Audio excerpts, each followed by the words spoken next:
Everyone, welcome to ಹೊಸ recipe ಜೊತೆಗೆ.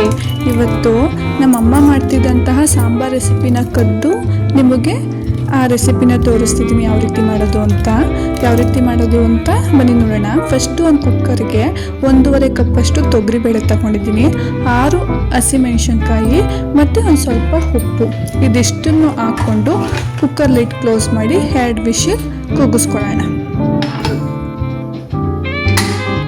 ಇವಾಗ ಇನ್ನೊಂದು ಪಾತ್ರೆಯಲ್ಲಿ 1 ಲೋಟದಷ್ಟು ನೀರು ಹಾಕ್ಕೊಳ್ತಿದ್ದೀನಿ. ಇದಕ್ಕೆ ನಾನು ಸೊಪ್ಪನ್ನು ಬಿಡಿಸಿ ವಾಶ್ ಮಾಡಿ ಇಟ್ಕೊಂಡಿದ್ದೆ. ಇದಕ್ಕೆ ನಾನು ಒಂದು ಕಂತೆಯಷ್ಟು ಮೆಂತ್ಯ ಸೊಪ್ಪು ಮತ್ತು 1 ಕಂತೆಯಷ್ಟು ಕಿರ್ಕಿರೆ ಸೊಪ್ಪು ಇದನ್ನು ತಗೊಂಡು ಬಿಡಿಸ್ಕೊಂಡು ಚೆನ್ನಾಗಿ ವಾಶ್ ಮಾಡ್ಕೊಂಡಿದ್ದೀನಿ. ಇವಾಗ ಇದಕ್ಕೆ ಒಂದು ಸ್ವಲ್ಪ ಉಪ್ಪನ್ನ ಹಾಕ್ಕೊತಿದ್ದೀನಿ.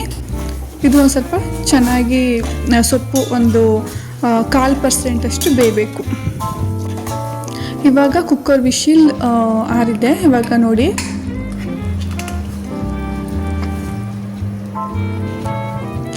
Cooker whistle ಆರಿದೆ. ಬೇಳೆನೂ ತುಂಬ ಚೆನ್ನಾಗಿ ಬೆಂದಿದೆ ನೋಡಿ, ಇಲ್ಲಿ ನೀವು ನೋಡ್ತಿರ್ಬೋದು.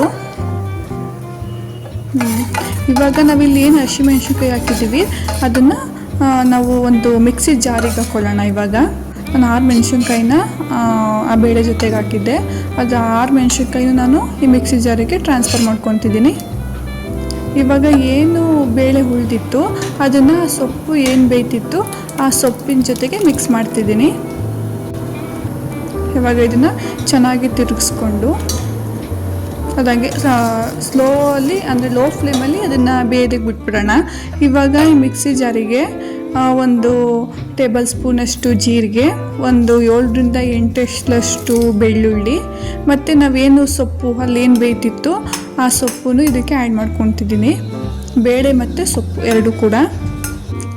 ಇವಾಗ ಒಂದು 7ರಿಂದ 8 ಕಾಳುಮೆಣಸು, ಕರಿ ಕಾಳುಮೆಣಸನ್ನ ಹಾಕ್ಕೊಂಡು ಇದನ್ನು ಚೆನ್ನಾಗಿ ನುಣ್ಣಗೆ ರುಬ್ಕೋಬೇಕು. ನೋಡಿ ಇಲ್ಲಿ, ಅಂದರೆ ಈಗ ಸೊಪ್ಪಿನ ಸಾಂಬಾರಿಗೆ ಚೆನ್ನಾಗಿ ನುಣ್ಣಗೆ ರುಬ್ಬಿರಬೇಕು, ಅದು ತರ್ತರಿಯಾಗಿದ್ದರೆ ಚೆನ್ನಾಗಿರಲ್ಲ. ಅದೇನು ನುಣ್ಣಗೆ ರುಬ್ಕೊಂಡಿದೆ ಅದನ್ನು ಆ ಬೇಳೆ ಮತ್ತು ಸೊಪ್ಪು ಬೇಯ್ತಿತ್ತಲ್ಲ ಅದರೊಳಗೆ ಹಾಕ್ಕೊಳ್ತಿದ್ದೀನಿ. ಇವಾಗ ಇದೊಂದು ಕುದಿ ಚೆನ್ನಾಗಿ ಬೇಯಿಸ್ಕೋಬೇಕು.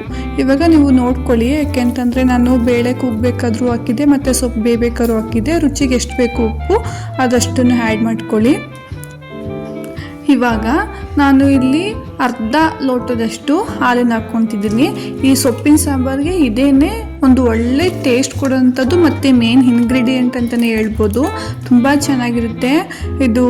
ಈಗ ನೋಡಿ ಫುಲ್ಲು ಗ್ರೀನ್ ಕಲರ್ ಇರುತ್ತೆ, ಅದನ್ನು ಒಂದು ಸ್ವಲ್ಪ ಗ್ರೀನ್ ಕಲರ್ ಕಡಿಮೆ ಮಾಡಬೇಕು, ಅಷ್ಟು ಹಾಲು ಹಾಕ್ಕೊತೀನಿ ನಾನು. ಅದಕ್ಕೆ ನಾನು ಒಂದು ಚಿಕ್ಕ ಲೋಟದಷ್ಟು ಹಾಲನ್ನು ಹಾಕ್ಕೊಂಡೆ.